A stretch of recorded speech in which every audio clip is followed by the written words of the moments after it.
I'm Julie Zenner along with Dennis Anderson, and here's what's coming up on Almanac North. Out-of-work miners on the Iron Range got some good news for Easter. Minnesota lawmakers passed extended unemployment benefits late Thursday. This year's Book Northland read is a stirring story of the 1936 Olympics and the U.S. rowing team that made history. And we'll have the week's top business stories and dig into the archives for a news file story from 25 years ago. It's all coming up on Almanac North.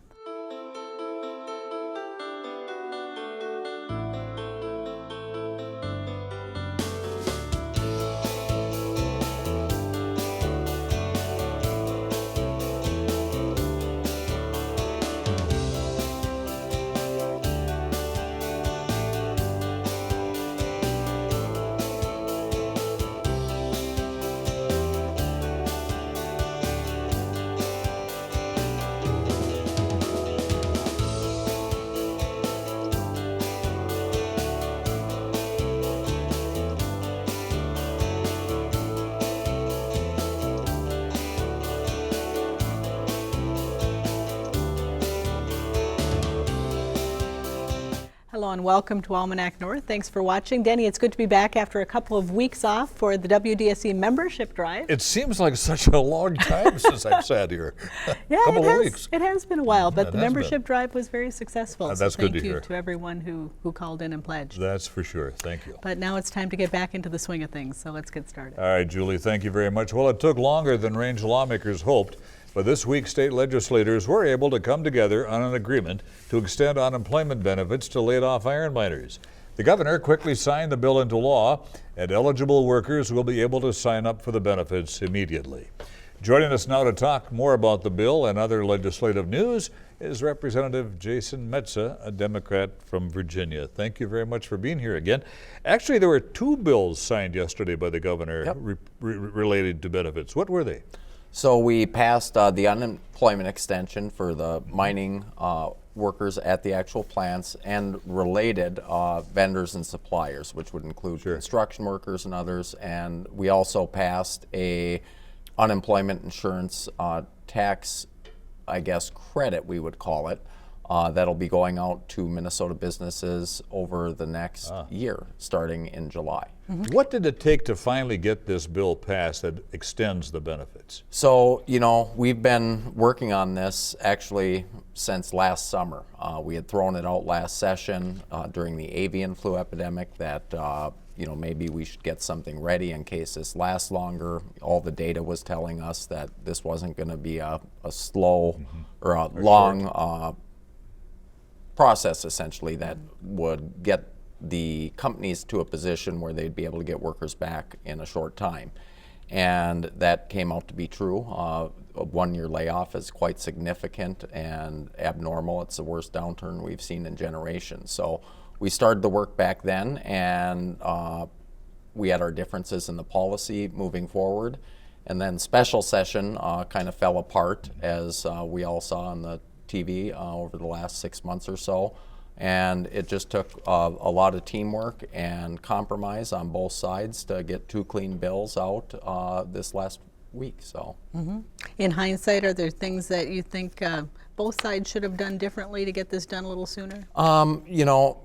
I think that there were just kind of differences in opinion. We saw 17 folks on the Republican House side that didn't want unemployment extensions for laid off workers on the Iron Range. And I think that maybe that was why the caucus wanted the bills tied together so that they could be supportive of mining. The Republicans over the last few election cycles have really latched onto that as a wedge political issue for the region. And I feel like we could have probably done a better job early on our side of things, just pushing for a clean bill like Governor Dayton presented back in November, and gotten that out of the way. And hindsight is always 20/20, but we did get it passed with bipartisan support, which I was thankful for on Thursday. So. Now, even if workers, Jason, had been getting benefits in the last amount that was available for them, they have to reapply, is that correct? It just doesn't automatically carry over. Correct. So there's typically a 1-week waiting period for unemployment extension. The workers won't have to wait for that. They will automatically be eligible for those benefits. Now, the actual construction workers and folks that were from the supplier vendor side who are also laid off, the state knows who all those people are. So we've got that information out and on the deed website already. We worked hard last night and this morning to get that up before the phones, we're assuming, will flood on Monday with over 2,700 workers right now whose benefits are currently exhausted who will qualify for that extension. And the difference for, say, a construction worker is that they have to be determined eligible. So say someone from Lakehead Construction out of Mountain Iron would, if they were working at the plant or would have been working at one of the plants this winter for, say, maintenance or anything, they would call in, request the benefits, and then there's a verification process that would happen with deed following up with the employer to say, hey, is this the actual reason why they were laid off? And after that verification process, they'd then be eligible for the benefits. So it'd be a slightly longer wait for them, but should be all able to happen fairly quickly. So we've already reached out to our building and construction trades, let them know to start talking to the employers, and then we are preparing a letter to go out from our delegation to the region's chambers of commerce to let the employers know as well that that'll happen. Now, one good thing I think that came out of this as well was for the businesses, typically in unemployment insurance, they would pay an increased fee, essentially in the tax, a usage fee, which they call an experience rating. And we did freeze that because, you know, it wasn't any of these businesses' fault that they had to lay folks off. And so that'll be something that they won't have to incur moving forward, which might otherwise make it more appealing to the businesses to not approve the benefits for the workers calling in, because it'd raise that tax rate moving forward for them and it could get quite costly. But we did freeze that experience rating, and it's the third time we've done that, the last 8 extensions in the state's history. And is that part of the change to the trust fund for the unemployment benefits? Nope, that gets pretty complicated. So, but the short story would be, what are the benefits for businesses or for the state? So the benefits for the businesses for the state, essentially $258 million is going to go out in the form of a credit from July of this year through July of next year. And what that means for a business of, say, 10, and the math is just kind of guesstimated for me right now, I don't have any official numbers, it'd be about $2 an employee, we figure. So not a big relief package for small businesses. However, it would be for larger employers, probably a significant chunk for your larger box chains. If the downturn in the mining industry continued on for a long while yet, not saying it will, but if it did, could there ever be a third period of benefits, or would that almost take an act of Congress? I think we would need more federal action for sure. If it goes that long, we're going to be in a pretty serious, and not only here in Minnesota, but around the country, the feds pretty may have to serious get involved situation. or something like that. We would probably push very hard for a federal extension at that point, just for the workers that we know that we think would be applying, which not everyone does. We know that this program will cost up to $27 million for the state, not including the members who are on the federal program right now, of which we know there's well over 1,000 who did sign up for the re-education and are getting prepared for a scenario like that in case things don't turn around. How supportive do you feel the federal government has been in doing other things to help turn the situation around for the mining industry? Well, I think Congressman Nolan getting Dennis McDonough here from the White House was quintessential. Mr. Gonzalez from Cleveland Cliffs, their CEO, recently said it was the first time that Washington really heard the issue was after the McDonough visit. So I think that the swift action taken there, as we all know, Washington moves very slowly. But in this case, I think in a few months to turn around and have what I see are good tariffs on hot rolled steel, cold rolled steel. They're looking at tubular steel right now. That wouldn't have happened without Dennis McDonough. Are some miners leaving the range, or at least leaving the mining industry, kind of fed up and nervous about the ups and downs of the mining industry? Yeah, I've got one friend who the unemployment insurance wasn't going to be enough to pay the bills for their family, young family, and he moved down here. He was a mechanic and specialized in airplane work, which Duluth has plenty of that near the airport. So he got a job and is now driving an hour. But overall, I think a lot of people love their work and they are hoping to be able to go back. I haven't seen a lot of people moving out of the region, although we have had some younger folks who couldn't, whether it was school bills or whatever the case, did look for other work immediately. Some went to the building and construction trades, and other states, they can also qualify for the federal benefits. So you could go to school in another state and work through their unemployment insurance program because of their job loss here. So we have had people take advantage of that as well.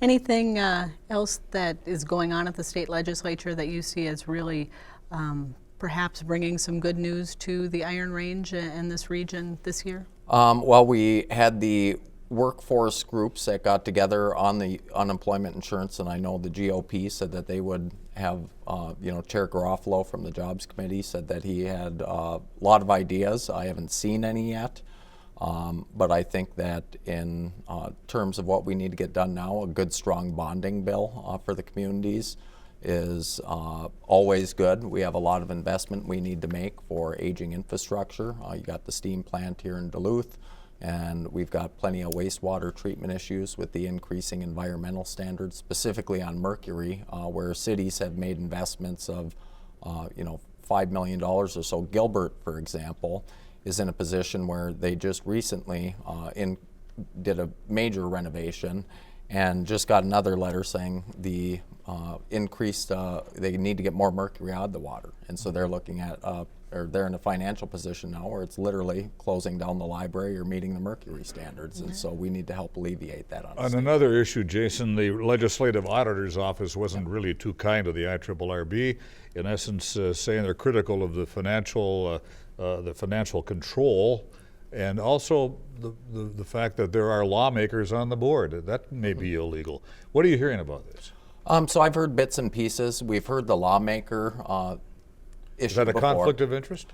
I don't think it is. A lot of people don't understand the difference between the IRRB and a lot of other state agencies is that we are spending local property tax dollars. The mining companies don't pay property taxes. They pay a production tax in lieu of them. And so there are some suggestions that we're absolutely taking. We want to have more oversight on some of the loans that we're giving out and make sure that people are following through with what they said they would do. Those requirements we're taking seriously. There's only actually 3 accounts, one school account and a bill that I wrote. The TEDF fund, which is a rebate that goes out to the mining companies for reinvestment in the plants.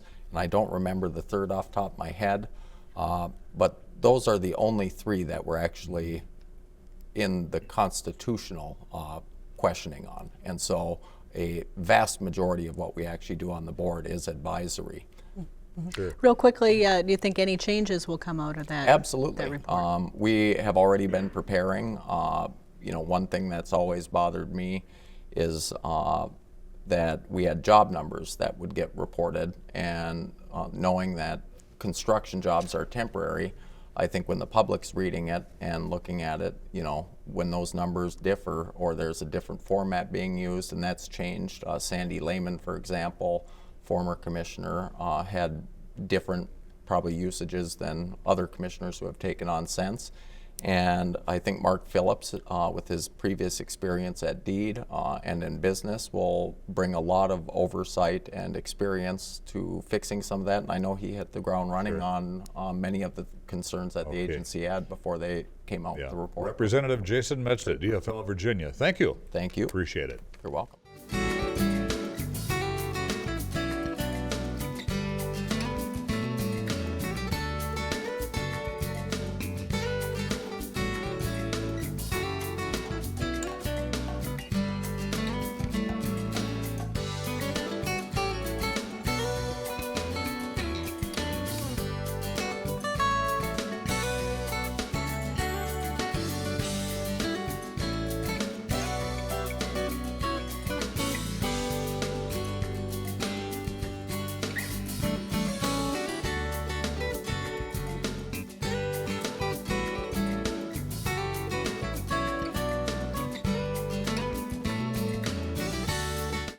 Now, let's dig into our news file archive for a look at what was making news 25 years ago this week.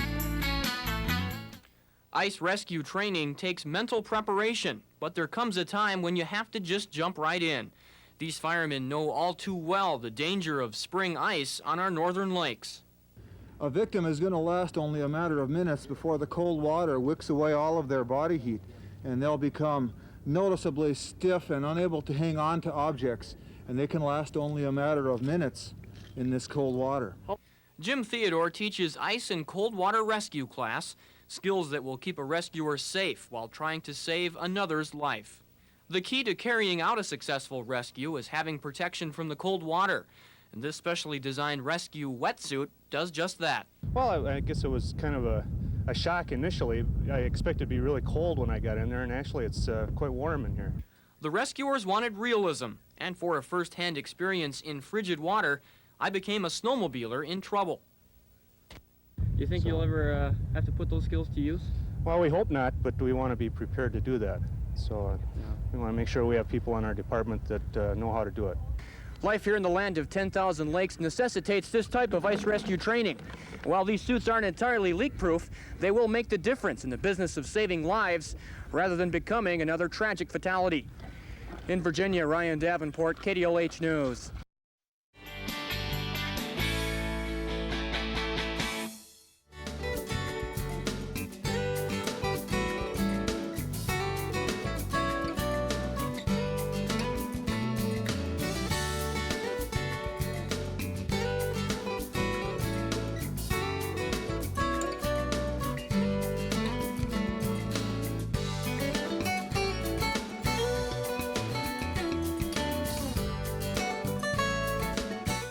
The story of the U.S. Olympic men's rowing team in the 1936 Olympics is the focus of this year's One Book Northland. It's a great tie-in to Duluth's rowing history and a fun way to encourage an entire community to read and share a common experience. The book is The Boys in the Boat, focusing on the University of Washington's 8-man crew that captured Olympic gold in Nazi Germany. Here to tell us more is Carla Powers, director of the Duluth Public Library, and Jenny Peterson is a member of the Duluth Rowing Club. And thanks to both of you for being here tonight.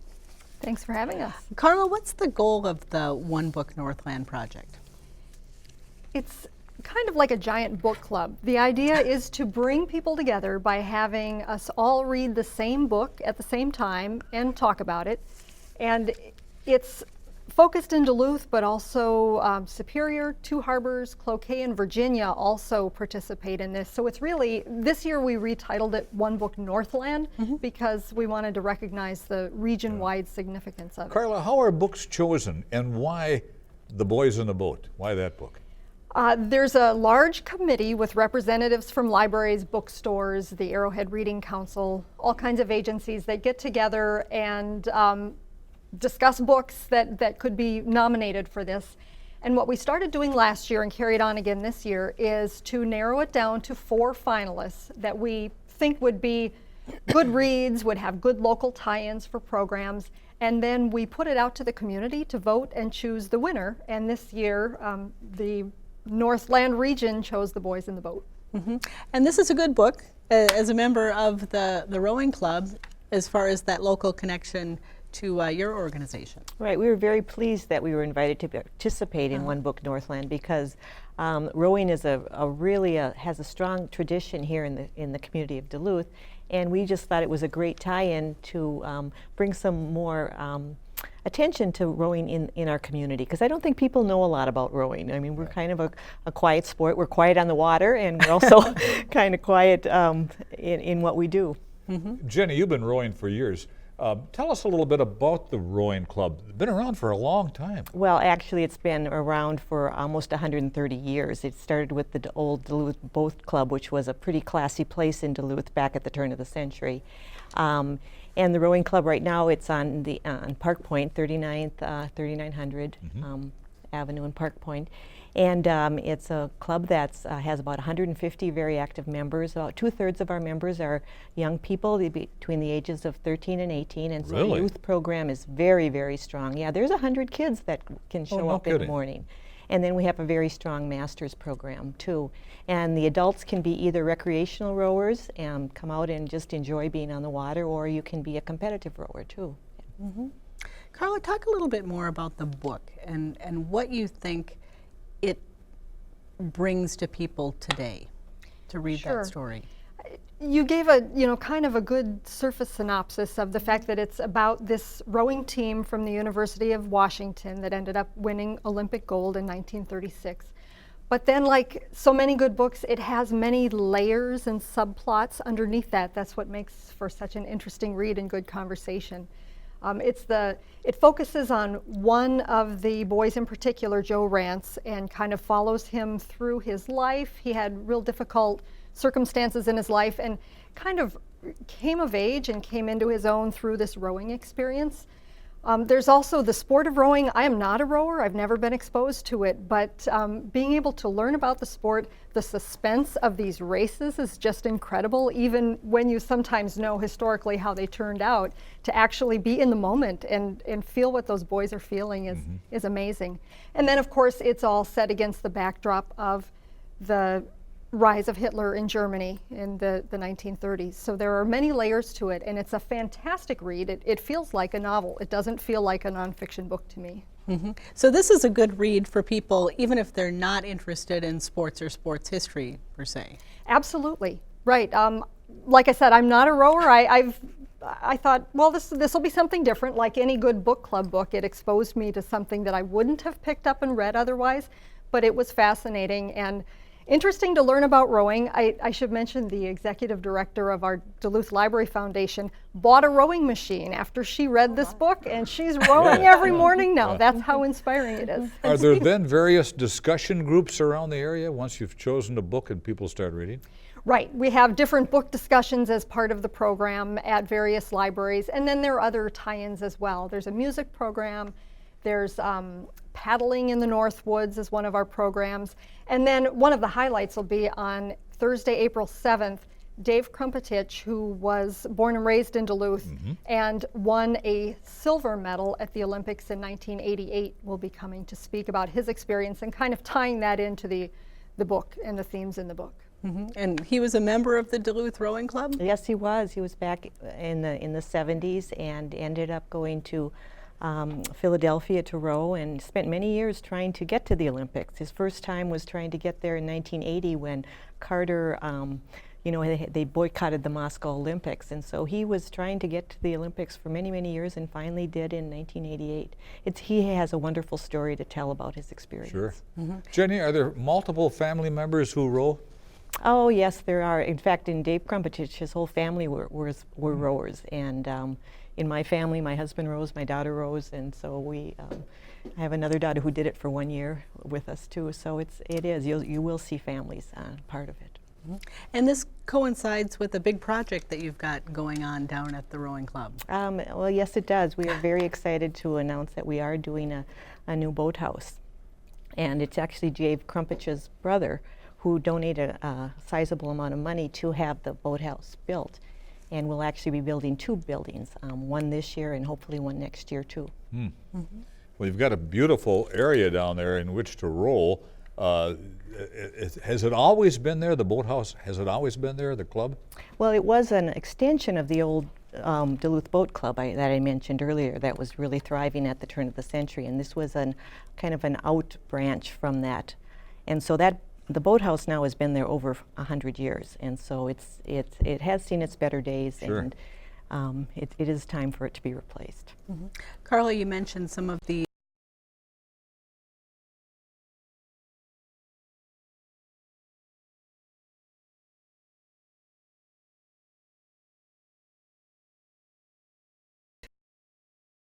On the Bestseller Express shelves, otherwise you can certainly put your name on the hold list. And where else can people get it and get the might need? We have resource guides at the library if you'd like a printed list of things. Otherwise, all of the events are there on the website. And how many people participate in something like this? Have you done any research in terms of how many people read the book in any given year? It's hard to tell because there are so many small, quiet book clubs around. We do get calls from book clubs around the area who want to know what the book is so they can be sure to put it on their schedule. And attendance at events varies a lot, but altogether it's hundreds easily of people who participate and read the book at some point. Well, I brought it along as my beach read in Costa Rica, and it is a fabulous story. A good selection. I hope everyone takes part in it. Good luck. Thank you. Thank you both. you.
Well, it's time now for the week's business headlines from Business North. Cliffs Natural Resources top administrator said this past Wednesday that United Taconite in Eveleth and Forbes will reopen before the end of this year. During an annual briefing in Virginia, Lourenco Goncalves also said the company will soon notify workers in Upper Michigan that the Empire Mine will close before the end of the year. And then looking further down the road, he revealed Cliffs will use Minnesota ore to make pig iron at an Ohio blast furnace. The product is in high demand by electric arc furnaces mini mills. Goncalves said he wanted to produce the iron in Minnesota, but says the state didn't provide enough support.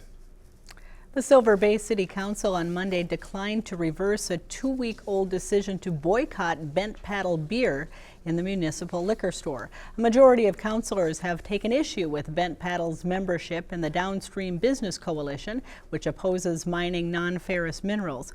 Bent Paddle owners argued that customers, not city government, should decide which products to buy. During testimony, Dick Stern, president of the city's yacht club, said the hidden message is that environmentalists should stay away from the area. Well, the Duluth Entertainment and Convention Center is preparing for its upcoming 50th anniversary. Events on August the 6th will include an open house, self-guided tours, an art display, and an all-employee reunion. A concert by the Beach Boys and Temptations will be the featured event.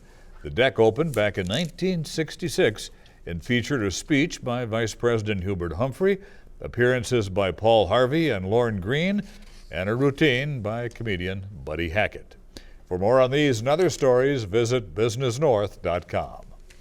If you have a comment on this week's show, now is the time to call. Dial 218-788-2849 and leave a message, or send an email to almanacnorth@wdse.org. And visit the WDSE website for the latest updates on your favorite programs, news about the station, and upcoming events. And Denny, spring is officially on the calendar, but maybe not in the weekend, in the weather this weekend. It arrives slowly here in the north. I'm ready for 80 degrees. It's going to be a while. I hear Easter Bunny's taking a sleigh this year. Oh, that's what you're hearing. That's what I'm hearing. For Denny and the crew here at Almanac North, I'm Julie Zenner. Have a great weekend, everyone. See you next week.